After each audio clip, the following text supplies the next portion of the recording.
Did someone tell you today you're terrific? I love different mugs. I love traveling and I love going places where I can use different mugs because I like my coffee in the morning to get us started. So welcome to day 105 of our Be a Better You annual challenge. Today we're talking about kind of a hodgepodge of subjects, but they're all related. They all can negatively impact our relationships if we're not careful. They are blame, excuses. I'm going to talk about these each. I'm going to give a couple of examples and then talk about the impact of them in a couple different relationships. And then I will give us a journaling to talk about and do and ask ourselves or go about our day and ask ourselves 3 questions and just write in our journal, right? I always write in my annual challenge book, which is a journal. It ends up being a journal by the end of the year. So why? Well, all of these things we do as a defense mechanism, right? We're afraid to be vulnerable, or we want to avoid pain or hurt or disappointment or rejection. Excuses, for example, are stories where we avoid a responsibility. We don't want to take responsibility. So we'll say things like, I was just too tired to call, or I didn't think that it was a big deal, or that's just how I am. This is one of my most dreaded. I was married to a gentleman who used that all the time whenever he didn't want to take responsibility for something, or whenever he didn't want to be held accountable for the things he said and did.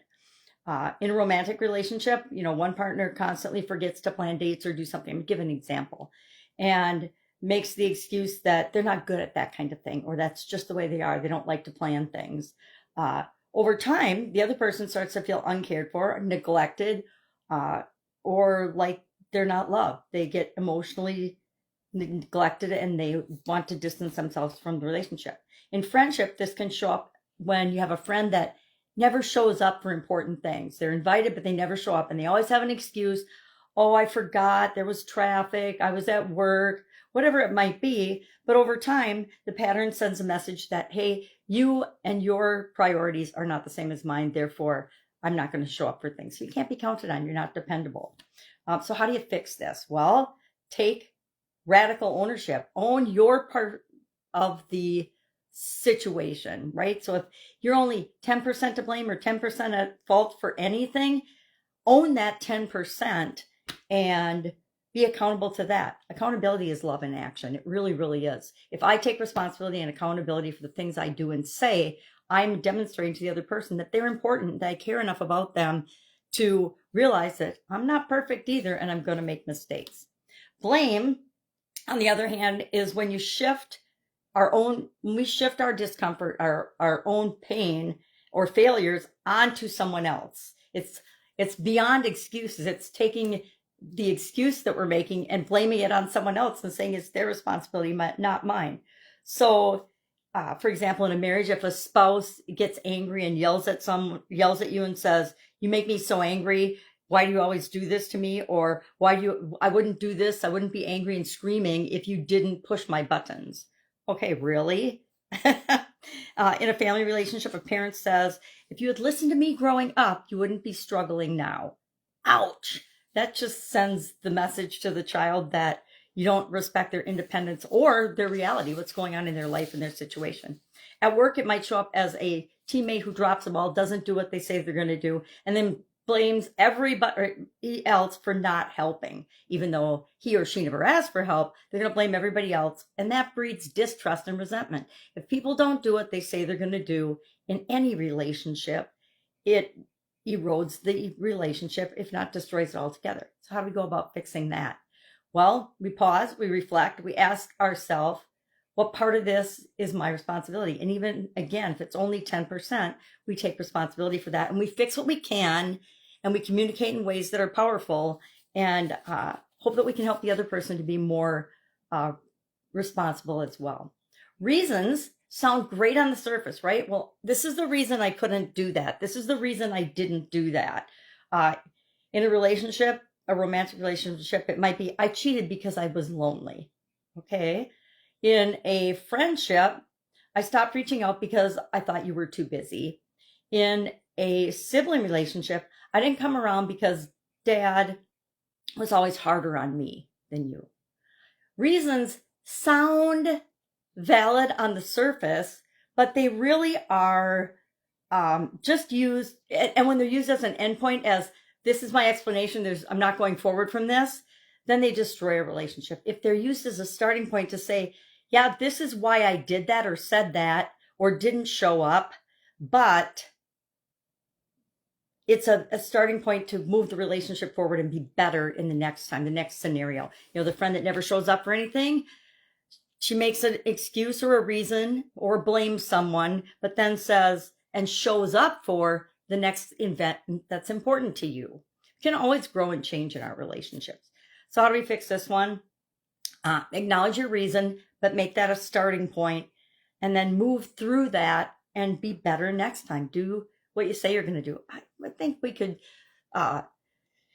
all be more consistent and honor our own commitments that we make to ourselves, because we can fool some of the people some of the time. We can fool all of the people some of the time, but we can never fool ourselves. We always know if we said we were going to do something and then we didn't do it. We also always know if we're blaming someone else, if we're making excuses, if we are doing things that aren't in the relationship in our best interest. And that's fine if you don't want to be in a relationship. But if you do want to have relationships like friendships, team members, people that you work with, significant others, we have to take responsibility for these things. Now, the final thing I want to talk about today, and it's because I didn't want to spend a whole day on it, is distractions. We are more distracted now than ever with streaming television, news, social media. All of the technological advances that are awesome in some ways can serve as major distractions in other ways. Have you been to a restaurant recently? You'll see couples out at a table and they're both just looking at their phones. They're not even talking to each other. You'll see people walking down the street with their phone in their face and then they trip on the sidewalk because they're not paying attention to where they're walking. We are so distracted. We are inundated and have been for at least the last 2 decades with information overload. And now it's not even truth information that we're getting overloaded with. We're getting overloaded with propaganda in addition to all of the information that we were being bombarded with for the last couple of decades. So how do we fix that, right? Instead of giving you examples, let's just talk about how to fix it. And you'll see a common pattern here. Every one of them involves us taking personal responsibility for us using these behaviors. So we fix this by being present, being where our feet are, and actually engaging with other human beings. That shows them love and respect, and that's kind of what it's all about. So what are we going to do today for an action item? Super simple. Ask yourself these 3 questions and then journal about it in your annual challenge journal or notebook. Number 1, where have I been making excuses or blaming others in my relationship? Pick any relationship and ask yourself, where have I been not showing up and making excuses for why I'm not showing up? Or where am I blaming the other person for something that actually is probably on me and my responsibility? Number 2, is there a reason I've been holding on to that's keeping me from reconnecting? Do you have a relationship where you have kind of let it go by the wayside? And is there a reason that you're not still in that relationship? If there is, stay out of it. If there isn't, why not reconnect? And then third and final question is, what's one distraction that you can eliminate this week and be more present with someone that you love? I'm a terrible multitasker. I used to always be multitasking, and I'm trying these days to be a little more present. I'm not there yet. I know I've got a long way to go. So I'll be working on that one today. So that's our topic for today.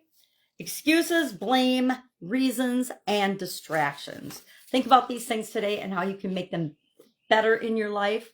And if you have any questions, you can ask. Otherwise, have an awesome day. And I'll, of course, be with you tomorrow because you are terrific. Have a great day.